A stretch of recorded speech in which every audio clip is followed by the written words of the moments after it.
This episode is brought to you by Audi. The road is calling. Embrace the thrill of the drive with the all-new, fully electric Audi Q6 e-tron. Featuring effortless power, serious acceleration, and advanced Audi tech. It's not just a new EV, it's a new way to experience driving. The all-new, fully electric Audi Q6 e-tron is here. The next chapter of Audi starts now.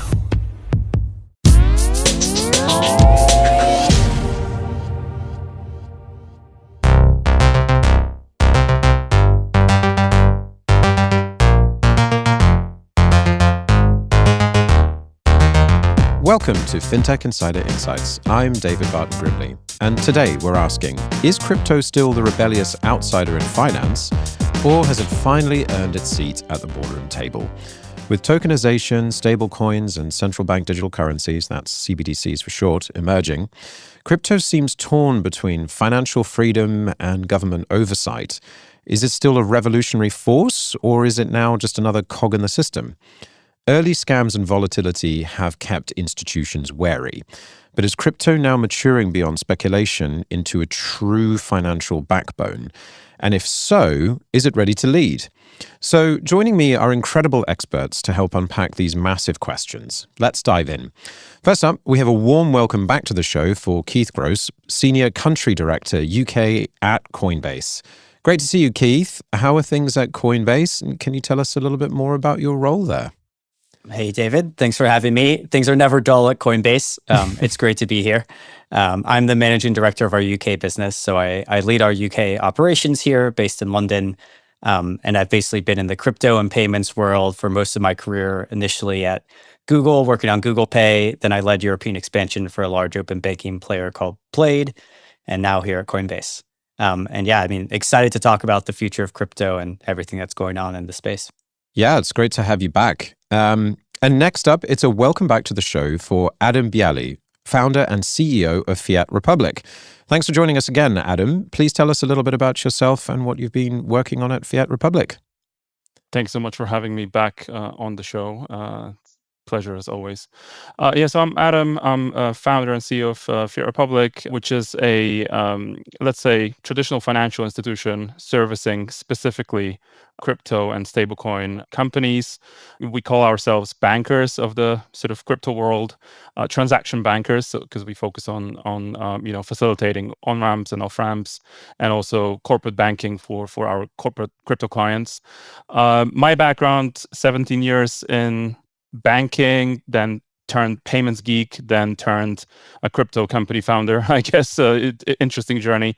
Here for the ride, and really much looking forward to the conversation.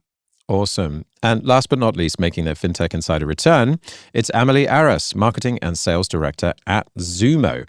It's also great to see you again, Amelie. How are you and how are things at Zumo?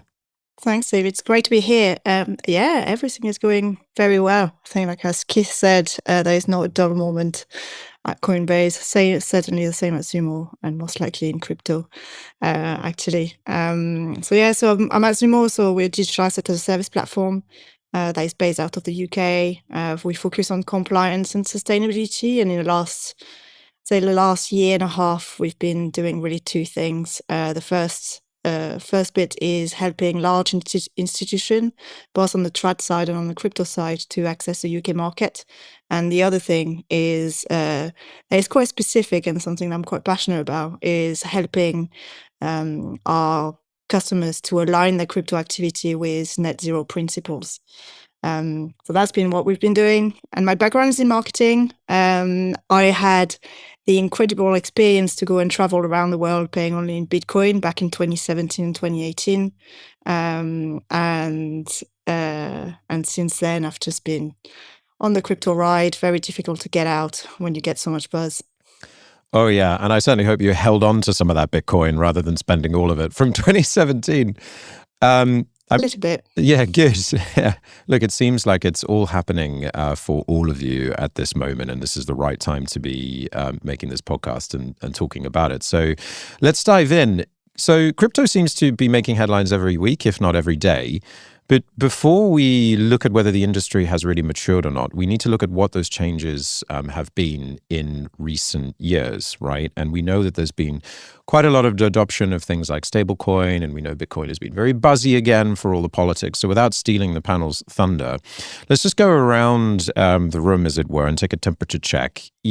What does everyone think? Is crypto now mainstream? And for each of you, I guess, what does that even mean? Keith, I'll start with you. Yeah, I mean, I think crypto is no longer niche is the way I would think about it. It's for anyone who wants economic freedom. And I think it's gone beyond that now, where it's become table stakes for most fintechs and governments to have to think about, right? And so I think one of the exciting things now is you're seeing regulation come into place. I think we're going to see a lot of changes in the US in the coming year.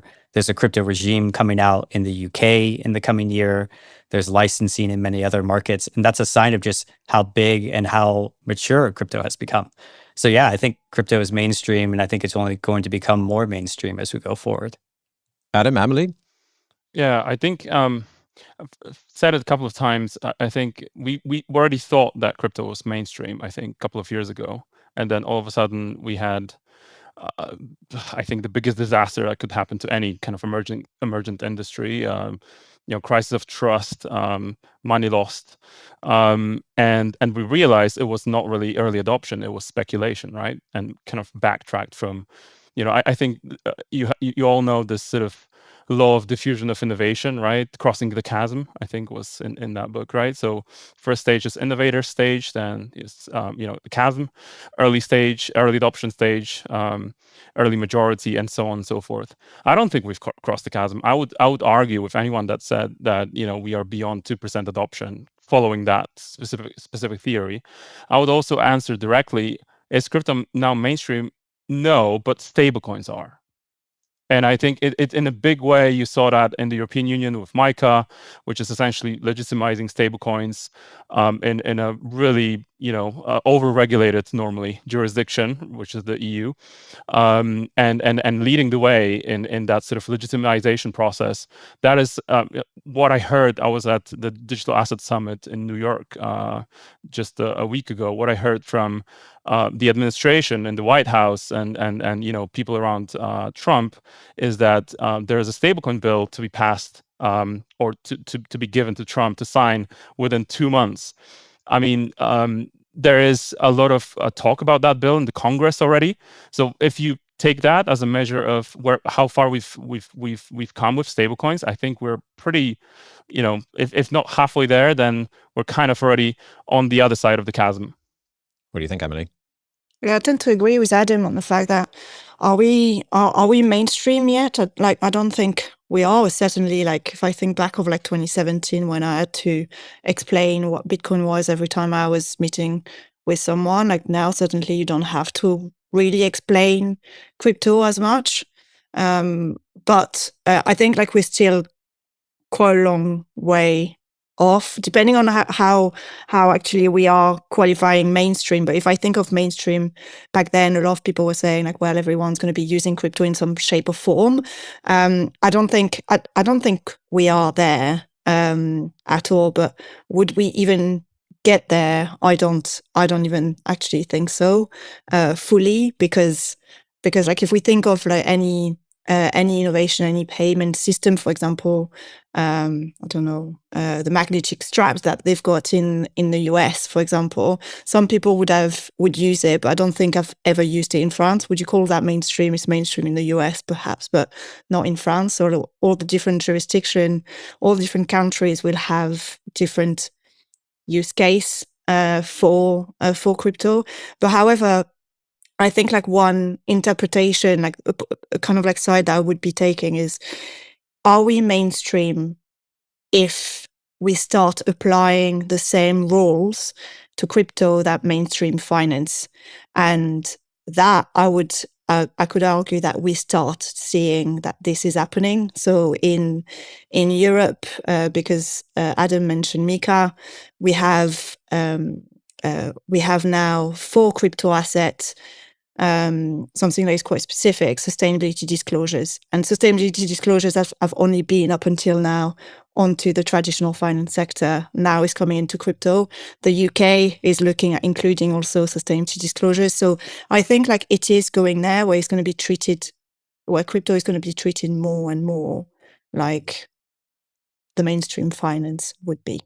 Yeah. And I guess to your point, it comes down to the use cases. So if we just maybe make a distinction between stablecoin on the one hand and crypto on the other hand. So we've seen with stablecoin a huge interest, I think, and a huge uptake in the developing world, in places like Brazil, across Latin America, Africa, everything like that, for cross-border payments. And you would have all seen, Stripe's acquisition of Bridge, for example, is a $1.1 billion acquisition, really big news, and stablecoin is proving to have its own interesting use cases. I'm quite interested to hear about what you all think the crypto use case is with kind of mainstream fintech, let's say. So, you've got platforms like PayPal and Revolut offering crypto services. Is there where are the use cases for this to grow more, would you say? Is it in, digital assets in some way, or is it transactions? Where is it? Anyone want to dive in? Yeah, it's just piggyback on what the other panelists were saying. I think, in my honest opinion, that might be a controversial view. If crypto doesn't go mainstream in the US, it is highly unlikely to go mainstream anywhere else. And, you can quote me on that, but that is what I firmly believe. Why? Because even now with, Micah, like we were just talking with Emily, both of us, stablecoins are being legitimized. Crypto asset providers are being legitimized in Europe, but Europe is 7 to 8 times smaller in terms of consumer exposure than the US, right?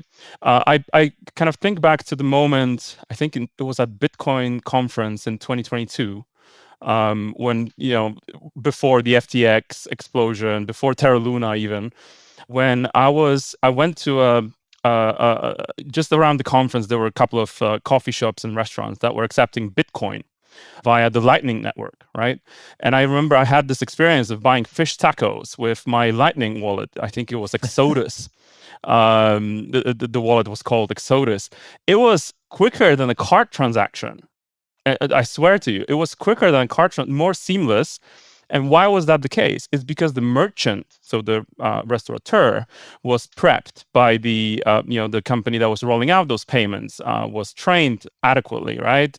Was told to put up a show that, hey, I can still do a crypto payment instantly, right? To mimic a card payment, and it works, and people are happy. And I'm even incentivizing people to do this, right? The environment was created, the infrastructure was put in place, the stakeholders were brought on a journey, right? So the merchants, the bank that was facilitating the on ramps and off ramps into and from Bitcoin, and the payment processor was doing the work, right, on the field.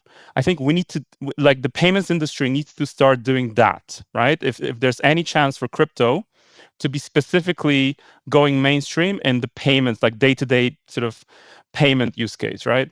I'll tell you another quick story. I was the head of payments at Sainsbury's in our beautiful country of the United Kingdom for 3 years. And I remember the first couple of years of open banking, right? I was there trying to trailblaze on behalf of Sainsbury's. I was even talking to Sainsbury's competition, why don't we bring consumers into our stores, right? And make them pay with a bank account, right? What is stopping us from doing that? Well, actually, when I started doing it, I remember, or I did like an experiment. I remember, people were literally being called, standing in a queue, queuing for their chicken or whatever, being called by their banks. Are you sure you want to give access to this third party that will facilitate your payment? We know nothing about. You're going to lose all of your money. Don't do this, right? Can you imagine standing in a queue in a supermarket and getting those kind of calls? So, it kind of talks to what is the sort of critical mass right? That needs to happen for crypto to be mainstream in payments, specifically like day-to-day payments. I wish we can get there. I don't know when are we going to get there. Revolut and PayPal, to your point, and you called out this their projects. I think they're doing a good job educating the mass consumer, right? If you've ever used a Revolut wallet or a PayPal Bitcoin wallet, there's a lot of education going on there. By the way, so is with Coinbase. I'm a big fan of Coinbase, and one of the, I think, longest users of your consumer app. But they're doing this education where they're sort of saying, hey, they're easing the consumer into this. Don't be scared. Yes, okay, there's a risk. But if you start small, you do step by step, you watch this, the price of this asset every single day, you have a chance to kind of make some money. And then, by the way, we might do some cool stuff with this token in the future, right? That's how they're positioning it. I think we need to start, like, more companies need to start doing it this way, showing the consumers the applicability of this abstract stuff that is crypto in many people's heads. So it needs that real push, as you're saying. What do you think, Keith? What use cases are you seeing from your customers? Yeah, I mean, I would dovetail on that. I think the big thing, or the big use cases I see are around economic freedom, and I'll put that in sort of big brackets here, but I would think of it two ways, right? Adam's talked about payments. I think that's definitely one of the use cases that we're seeing. Stablecoins, right? That's the whole thesis behind the Stripe Bridge acquisition. But you're also now seeing more and more crypto-backed debit cards being used, the ability to bring crypto into your day-to-day life on existing payment rails, and then cheaper, faster, more global cross-border payments, right? Like, I personally use stablecoins to send money back and forth between the US and the UK because I have one foot in both markets, right? And it's actually faster, more instant, cheaper for me to do that than to go use TransferWise or something else. And then the other thing I would say here is, you talked a little bit about emerging markets, but you're going to start seeing financial experiences and more financial tools get tokenized and moved on chain, right? I think we're going to see tokenized money market funds in Europe. You might even see tokenized equities in the future. Tokenized yield generally is going to grow. You already have the ability, if you're a large Bitcoin holder, for example, in the US, to go take out a loan against your Bitcoin, use that to put a down payment on a house without having to sell your Bitcoin. Those experiences are going to grow. And then finally, there's just actually Bitcoin itself, which I think is more and more becoming viewed as a stable asset, right? You have giant financial players like BlackRock and others getting involved here. I think a fun stat I like to tell people when they ask about crypto is, if you had bought $100 of Bitcoin when Coinbase was founded in 2012, you would have $1 million now. If you held on to that $100, you could buy $73 worth of goods. So it's like, you tell me, right, which one you're going to use if you're in a country that has a fluctuating currency to protect your wealth. And so I think all of those use cases, right, stablecoin payments, Bitcoin as a store of value, and then also tokenized financial instruments are real use cases that are growing day by day in the crypto ecosystem. Go for it, Emily. I think I mean, like, Keith kind of like said like what I was going to say, like the tokenization. Tokenization is definitely like a big area where we see that there is more and more that we're going to see like more and more like use cases and experiences. At the moment, like, depending on like where you are, but what I see anyway from Europe is very and the US is still an investment, really. And for the majority of consumers, it is just, right, let me go and buy a couple of Bitcoin, and unfortunately still a little bit saying like, and I'll see what happened to it. But however, I do think there is so much more education. I do want to call that out. There's so much more education to go, because like the number of people that still get scammed in that is incredible. Things that you don't think about, because the traditional financial system has all of the system in place to be able to protect the consumers. But in crypto, we don't have that. We don't have that protection. Like, a friend this weekend was just telling me, she lost all of her crypto because she received a message that was saying like she needed to move her crypto very quickly because like her wallet was compromised, and she was in a rush. She was doing something, so she fell for it. Bam, crypto lost. where do you turn to? And that, I think, like, this really, really need to be solved to gain still the trust of the majority. Yeah. And you see those problems also in traditional finance I was going to see authorized push payments, right? Yeah. It's like, this is a problem in any market where you have instant payments. And so, yes, trust needs to be built, but we shouldn't say that that's just a crypto problem, because that is definitely a finance problem. Yeah. But Keith, I want to kind of pick a little bit into your point about financial freedom and the perception of it, I guess. And, Adam, you mentioned the US regulation really, really pushing it. And are you seeing I guess there's two different stories, right? So in the global south, you have currency fluctuation issues. So Argentina being a good example, right? Currency is constantly, inflating. You can't trust it. I guess in some ways, crypto is a bit of a stable asset in comparison. So you're seeing adoption there. And are you seeing that also, some form of mistrust in the financial system, also in the kind of the global north or the west? Is there something politically motivated in there as well? It's just an interesting idea. Yeah, I'm not sure if I'd frame it as mistrust or politically motivated. I think it's actually just growing belief that you need to be able to move money at the scale of the internet, and this is maybe the best tool to be able to do that.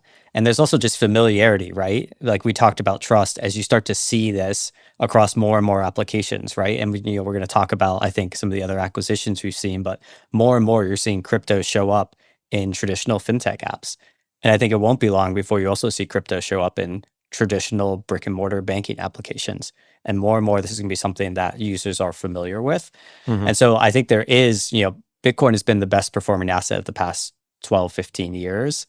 And I think that can continue. So there's a reason why users are looking at it from that perspective. But I think there's also just a familiarity aspect, not just a mistrust, right? I think that's necessarily a mischaracterization. Interesting, yeah. But also you're starting to see governments arbitrage this, right? Like the policy approach is very different in different markets. And I do think, maybe we'll touch on this later, that's going to be a big factor. This is a huge potential future sector of the financial ecosystem. And I think governments are positioning themselves as to, where do you want to build these businesses? Where do you want to innovate? And if you're a global business, how do you make sure you solve compliance if regimes are quite different across all these different markets? So it could gradually become a de facto just method, or people getting more used to it, particularly the younger generation. I mean, you could draw, I guess, some parallels to AI, right? Like the younger generation becoming more adept with utilizing these tools. Crypto and stablecoin is the same way. It just becomes the default way of doing it. It's digital first. It's digital native, as opposed to an analog thing that's been replicated digitally, I guess. Exactly. It's cool. I think, in just piggybacking on Keith, I think, this sort of financial freedom, this comes from Brian directly. I know this because I was I was there in listening to a Y Combinator lecture when he was saying it back in the days. And I like it. I think it's spot on, but it also illustrates the dynamic, like, because on one side you have financial freedom, on the other side you have the governments that are trying, in principle, they're trying to protect people, right? But what they're really doing is, trying to wrestle control, right? For the policy, for the monetary policy, for the banking policy. It's always about control with the governments, right? So on one side, you can juxtapose, CBDCs, right? Mm-hmm. And on the other side, you can juxtapose Brian's financial freedom. And then financial freedom is how crypto started, right? It was, let's take on the big guy, right? We're this sort of David, but for some reason, we're shouting from the rooftops at the Goliath that is, 100 times bigger than we are. That wasn't helpful at the beginning. But now I think this narrative of, in countries like Turkey, where inflation is just rampant. I don't know if you guys have been there recently, but, you buy a car for X, and then, next month immediately it's worth more. So you can actually sell it and make money on it. It's crazy. Wow. It's just absolutely crazy. In those kind of environments, having a self-hedge or a safe bet that has some kind of a external facing anchor, which in many cases is crypto, is a savior, right? And I know, for a fact that, I'm my partner is Turkish. Turks are extremely crypto friendly. They're looking to crypto as, the go-to store of value, the go-to sort of payment system, which is forcing the government to innovate and to kind of dictate or guide the banks towards adopting it quicker, faster in many more places, right? But just going back to my main point, financial freedom and CBDCs and or government control, that's always going to be at odds with each other. Like there's always at some point going to be, I think we're going to have to find the middle ground where there's enough regulation. It's not laissez-faire, unfortunately, but there's enough regulation to make it safe for all the participants, governments, consumers, and all of the libertarians included. Right, and I think we need to do what we can as an industry to drive there within the next couple of months, a couple of years, and now the momentum is on our side.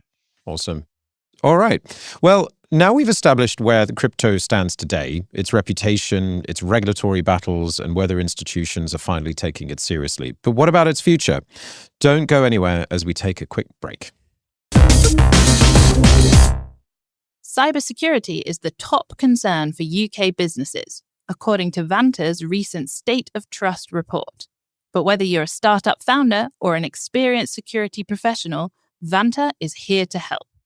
Businesses use Vanta to establish trust by automating compliance needs across over 35 frameworks like ISO 27001 and SOC 2, centralized security workflows, complete security questionnaires up to 5 times faster, and proactively manage vendor risk. Join over 9,000 global companies like Flow Health, Synthesia, and Alica Bank who use Vanta to manage risk and prove security in real time. For a limited time, get $1,000 off Vanta at vanta.com/insider. That's VANTA.com/insider for $1,000 off. I was never really a runner. The way I see running is a gift, especially when you have stage 4 cancer. I'm Anne. I'm running the Boston Marathon, presented by Bank of America. I run for Dana-Farber Cancer Institute to give people like me a chance to thrive in life, even with cancer. Join Bank of America in helping Anne's cause. Give if you can at BofA.com/supportAnne. What would you like the power to do? References to charitable organizations is not an endorsement by Bank of America Corporation. Copyright 2025. Welcome back to Fintech Insider Insights. For the next half of the show, we're going to ask a critical question. What does crypto's role look like in the future of financial services? And I suppose just to recap the last part of the discussion we had, I think there were 2 things. The first thing is there almost seems to be this gulf between a need in, we were talking about countries like Argentina or Turkey, there's so many more, where there is this sense, and in America as well, that I need to have crypto, I need to hold crypto. So this is a very interesting stat here from security.org. 2025 cryptocurrency adoption report found that 28% of American adults, or about 65 million people, own cryptocurrencies. And yet, 40% of people who own cryptocurrency still aren't confident that the technology is safe and secure. And I guess, Adam, this is a little bit what you're saying, is there's this...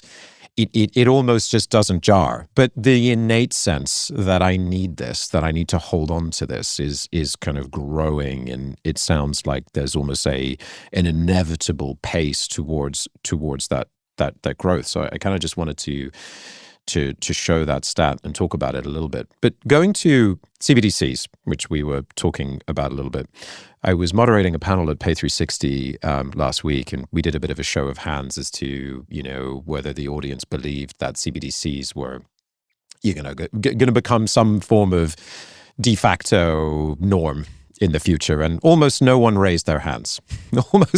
almost nobody. There's a hell of a lot of, lack of belief that was the case. I'd love to get, what is all of your point of view on CBDCs?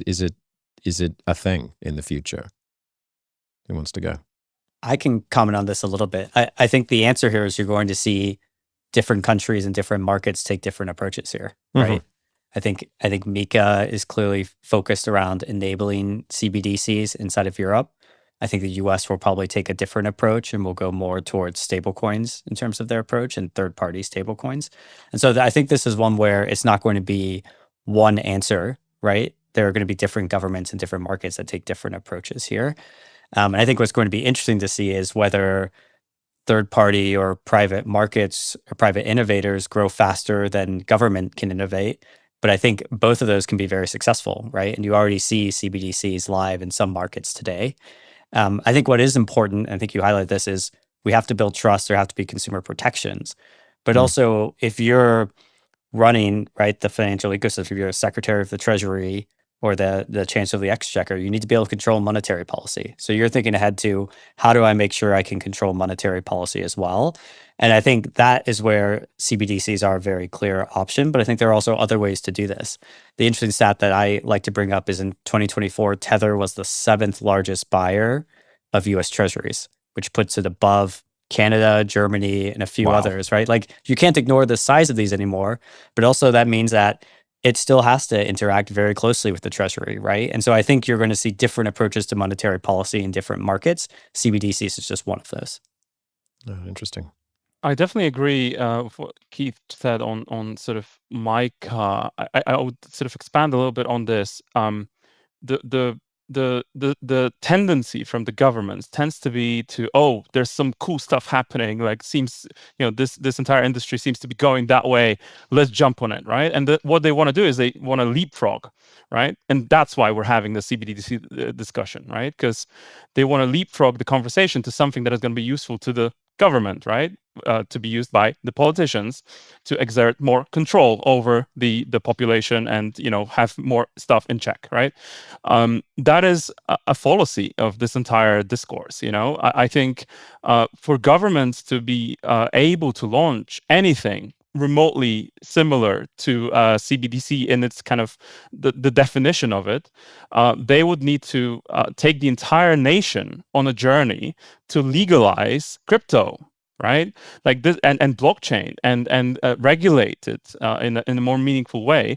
Now, you could argue EU has done this with MiCA. I would argue that actually MiCA is geared towards private stablecoins more than it is geared towards CBDCs at this point or at this juncture. There are different lobbies. Obviously, EU is not a monolith. Every single country is saying different things. But at least at the European Union level, this seems to be enabling private markets, and because there's this equation mark, but all of a sudden between electronic money and a one-to-one fiat-backed stablecoin, right?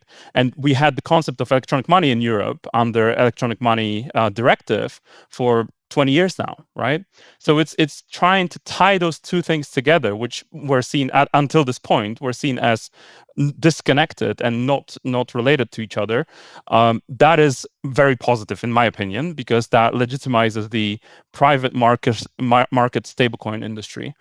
And then, in terms of CBDCs, well, you heard it from Trump. No way on earth is the US going to issue a CBDC. If there's one CBDC that would matter actually on the world stage and a global scale, is the CBDC related to the American dollar. That is essentially the lingua franca of the financial system of the world, right?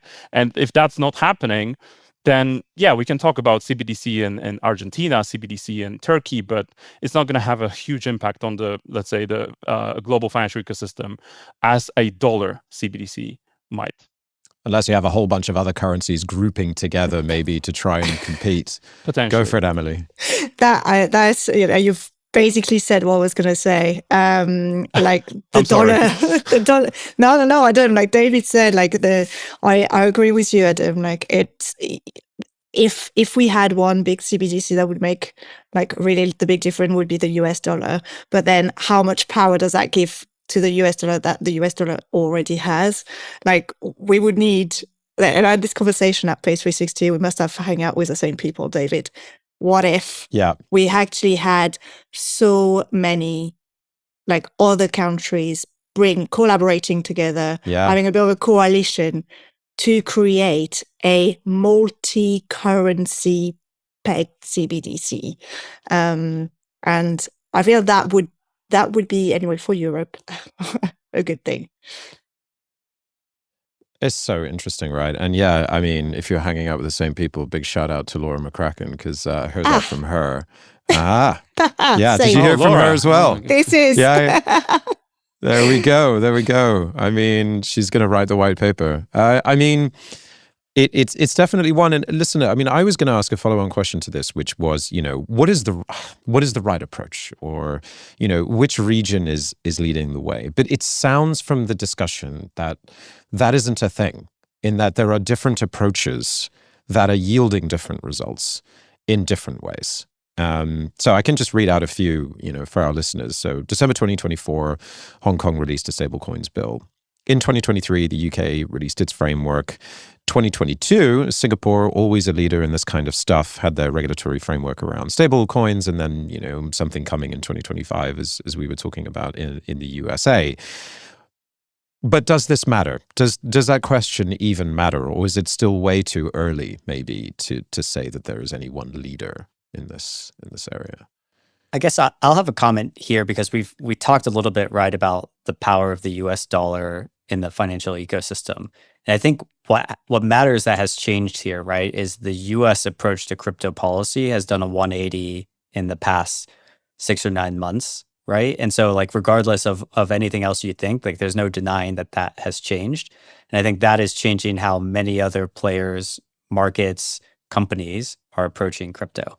And so I think it is too early to see what the impact of that will be, but it will clearly have an impact, right?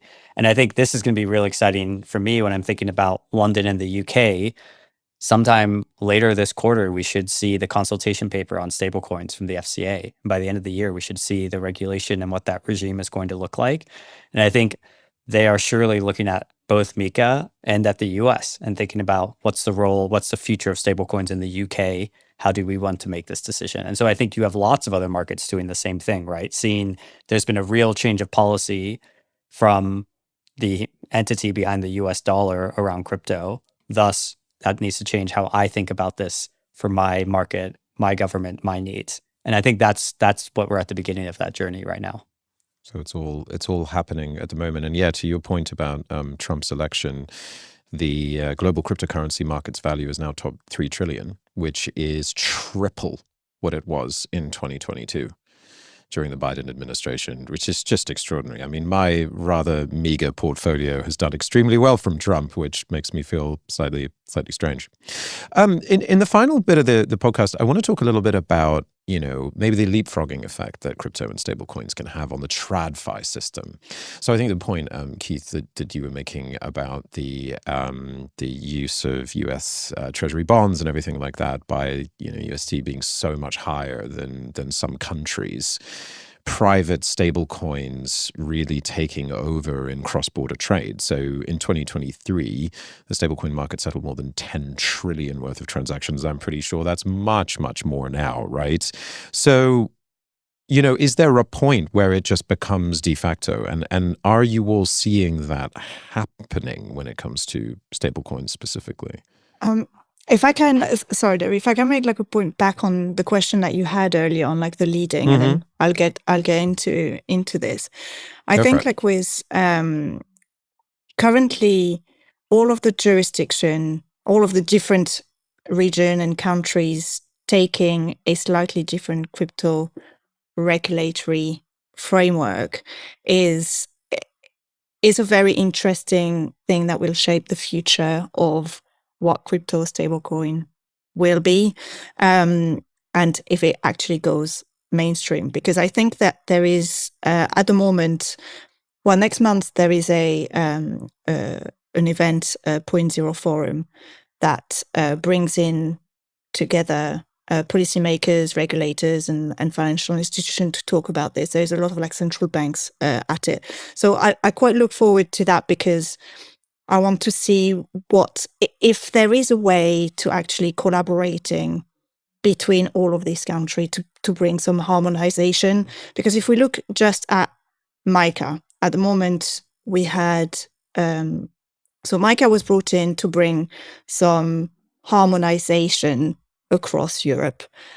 The reality is quite different to what actually this has brought in. There is still, so MiCA came into force in December, just from purely a sustainability disclosure point of view.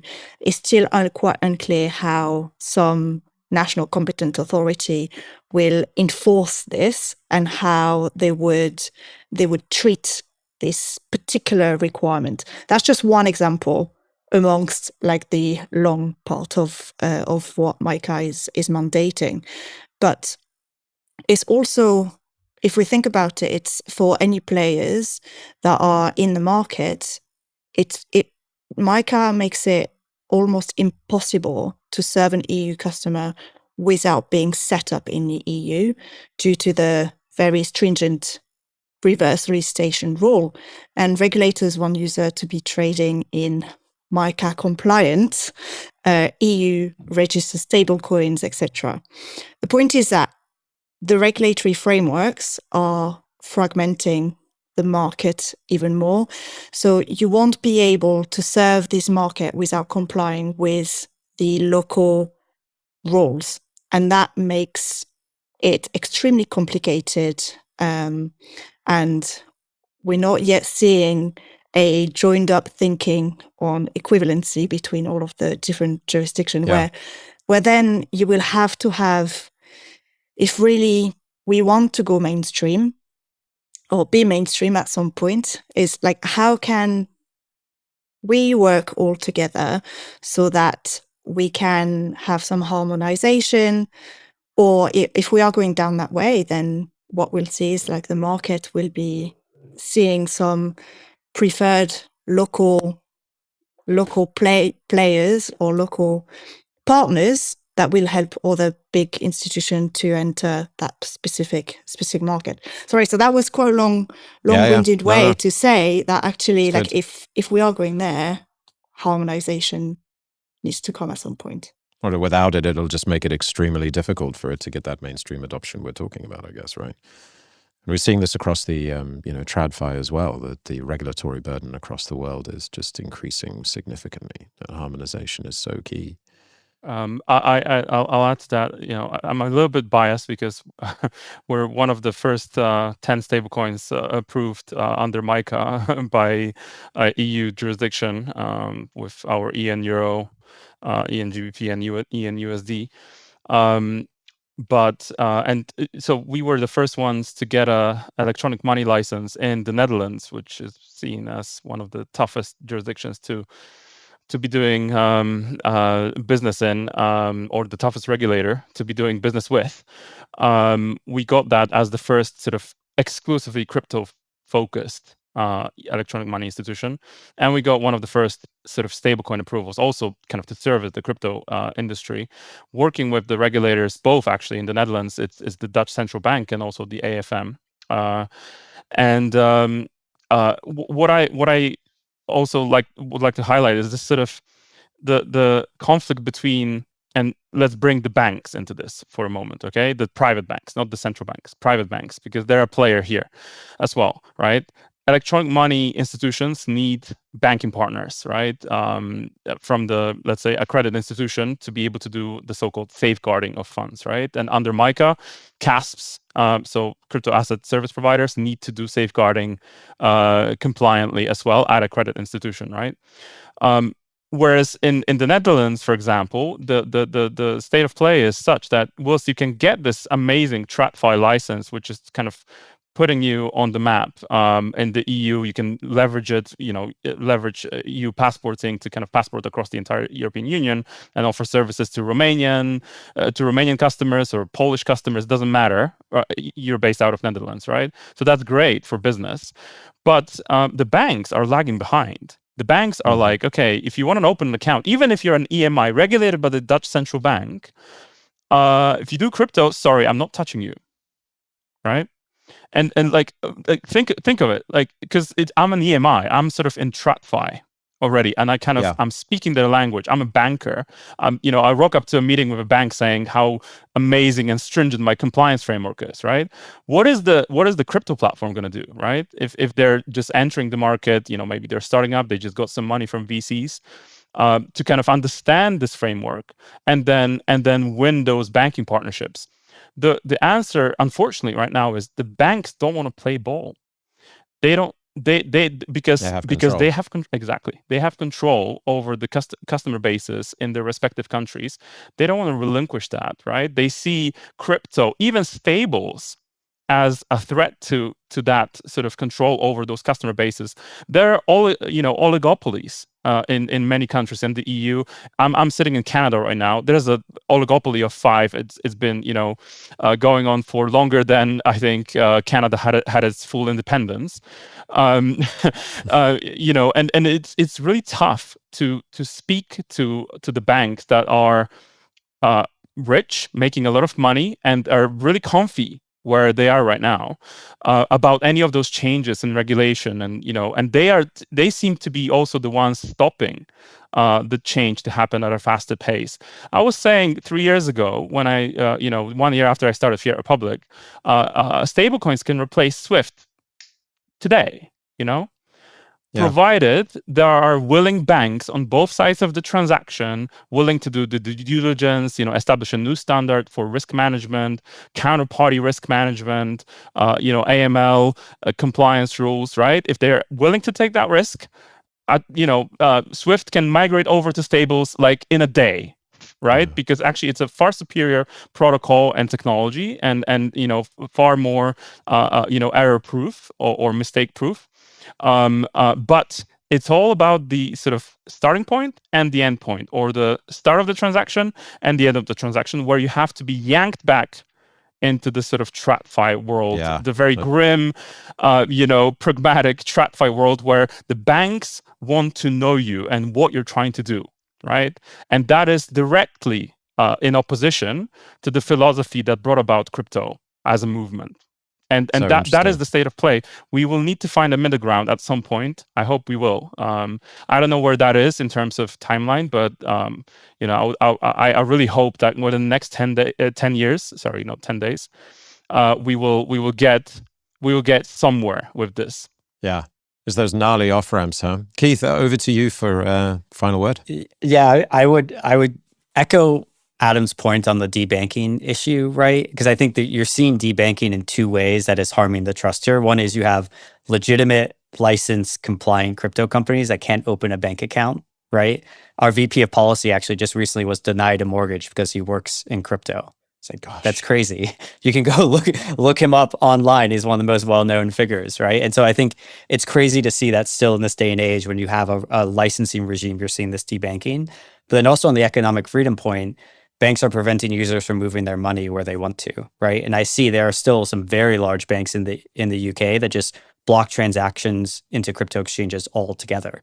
They'll happily take deposits from them back into them, but they won't let you deposit there. And if you're a user and you're well educated and you should be able to do what you want with your money, that's not the case today. But to go back to your original question as well of, will crypto bleed into the traditional financial ecosystem? I think yes, and it's already happening. If you think about crypto as blockchain technology, you now have ETNs, ETFs, where you can buy crypto, where underneath it, there's actual crypto custodians. You have stablecoin payments that you can make using a regular debit card or tap to pay like you normally will, but it's stablecoins on the back end. And you can now hold stablecoins in a self-hosted wallet like USDC and get rewards in your self-hosted wallet for holding them on chain.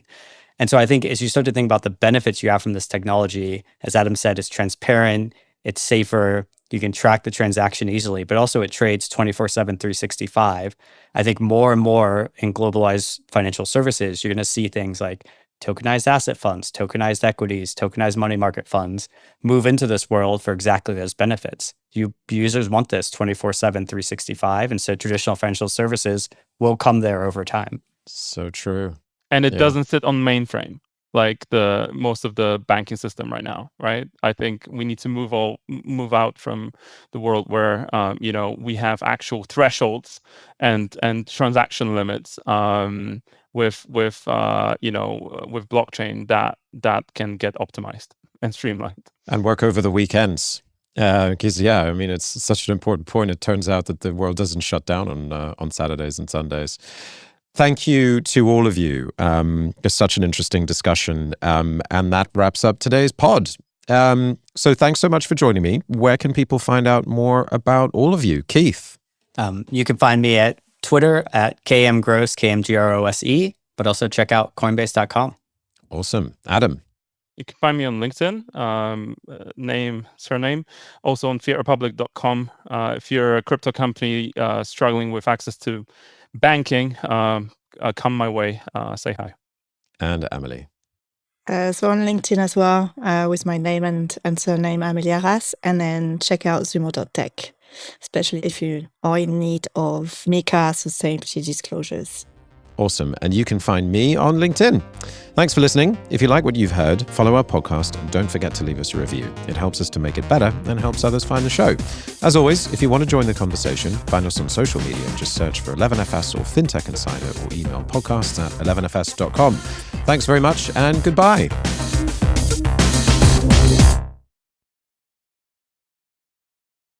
Cybersecurity is the top concern for UK businesses, according to Vanta's recent State of Trust report. But whether you're a startup founder or an experienced security professional, Vanta is here to help. Businesses use Vanta to establish trust by automating compliance needs across over 35 frameworks like ISO 27001 and SOC 2, centralize security workflows, complete security questionnaires up to 5 times faster, and proactively manage vendor risk. Join over 9,000 global companies like Flow Health, Synthesia, and Alica Bank who use Vanta to manage risk and prove security in real time. For a limited time, get $1,000 off Vanta at vanta.com/insider.